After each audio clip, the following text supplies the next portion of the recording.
Well, a few weeks ago we had the running of the Rising Stars, won by Leighton Green, who's certainly making a habit of taking out these feature events. One lady very unlucky not to be joining that particular list a few weeks ago was Chloe Formosa, driving in outstanding form over the past 7 or 8 months or so, and she certainly is one of our rising stars. I caught up with Chloe to congratulate her on the outstanding success she is enjoying. Got to catch up with you, Chloe. As I mentioned in that introduction, we had 10 go around in that Rising Stars a few weeks ago. The list we've got at the moment of rising stars, I think we could have extended that by another 15 or so. Unlucky, but your turn will come. Yeah, maybe next year, hopefully. I'm starting to get a few drives and driving a few winners, so my name's getting put out there, and yeah, hopefully next year. Good thing, Chloe, is not only getting drives from Dad, of course, Michael being your father, but also from Robbie Morris and now Kerry-Ann Morris and Liz Heath, but you're attracting drives from other stables. Yeah, well, I work for Lizzie Heath, and she's given me a lot of drives, and obviously working alongside Robbie, he's teaching me how to become a better driver, and it's really shown, and I'm really driving a lot better, and you know, people are starting to see that I am driving a lot better, and I'm really grateful that they're putting me on and giving me the opportunity to drive their horses. You started your career July 2021 and you've been going along very strongly. You set yourself a goal this season. What was it? To drive 20 winners. At the start of the year I didn't drive.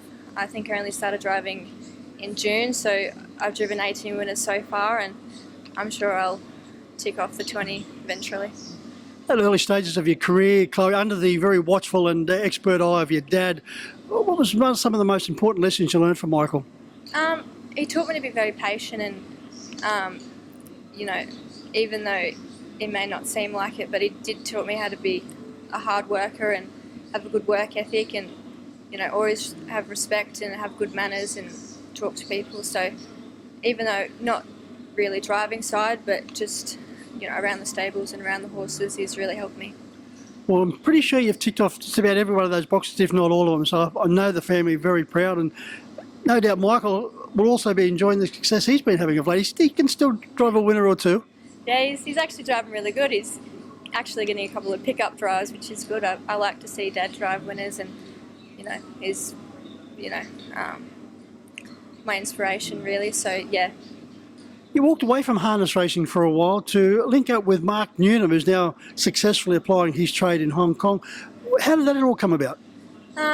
Maybe mid last year, I kind of stopped enjoying driving, and my mum used to ride the thoroughbreds, and so I've always had that association. And she said that if I wanted to give it a go, I might as well do it now. So I sent my resume in and got the job, and I really liked it. It was a really good experience and a good eye-opener, and it was kind of good to sort of get away from harness racing and just try something different for a little while.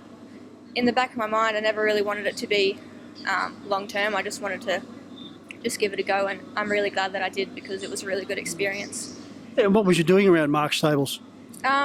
Just boxes and washing horses, saddling up, going to trials and races. So yeah, it was really good to just experience that.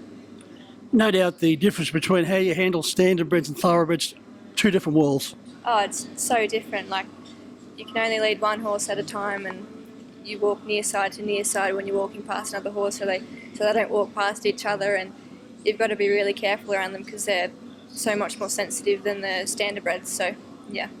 One way I've had people explain to me when I first started getting into the business the difference between thoroughbreds and standardbreds, and I've had involvement with both. You could drop a bomb in front of a thoroughbred, it'll take off at 1,000,000 miles an hour. A standardbred will just say, "What was that?" Yeah, like a piece of paper will be on the ground and the thoroughbred will totally freak out, and a standardbred will just stare at it. Was there any thought of continuing on with the thoroughbreds, or the call for harness racing when you got the phone call from Robbie Morris was just too big? I did think about it because I did enjoy it so much, and it was a very casual, like, easy job. But I think the offer from Robbie was too good to knock down, and I've always, like, even when working with Mark, I did still want to come back to harness racing. So when I got the call, I definitely didn't want to knock it back. Once it's in your blood, it's hard to shake. Yeah, definitely.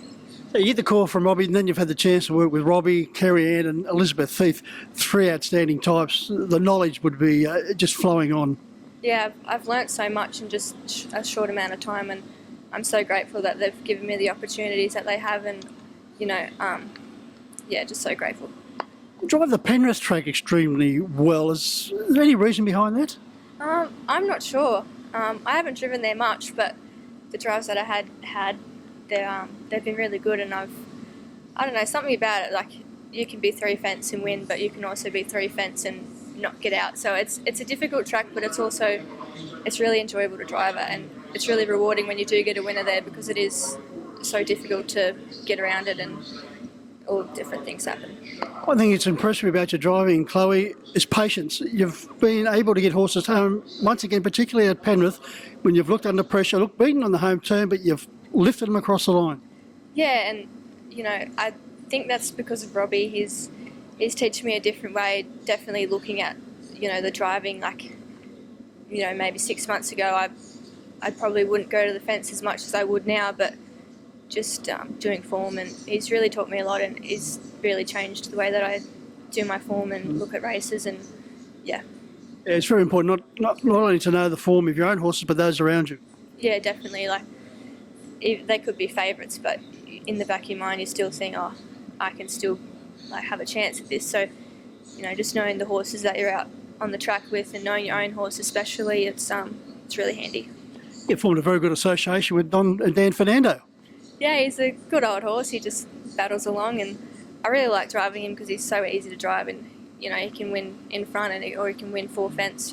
So it just depends on how the race is run. But he's in front. He can run 28s just all round. But yeah, he's really fun to drive. Well, we've only got a few weeks to go, 6 weeks to go or so, as far as this season's concerned. No doubt you'll be setting yourself a new goal next year. Yeah, I'm going to try 50 winners. Hopefully I can get that. I definitely didn't think I'd be able to drive 20 winners in I think it was like 5 months that I've been driving this year. So I think next year will be 50. No doubt the way you've been driving, if you carry that on to 2024, you'll be ticking that box off as well, 50 plus winners, and I'll be very surprised if you're not in those Rising Star series. You've been going exceptionally well. Yeah, it's a big goal of mine. Congratulations, and good to catch up with you, Chloe. Thank you. Thank you for having me.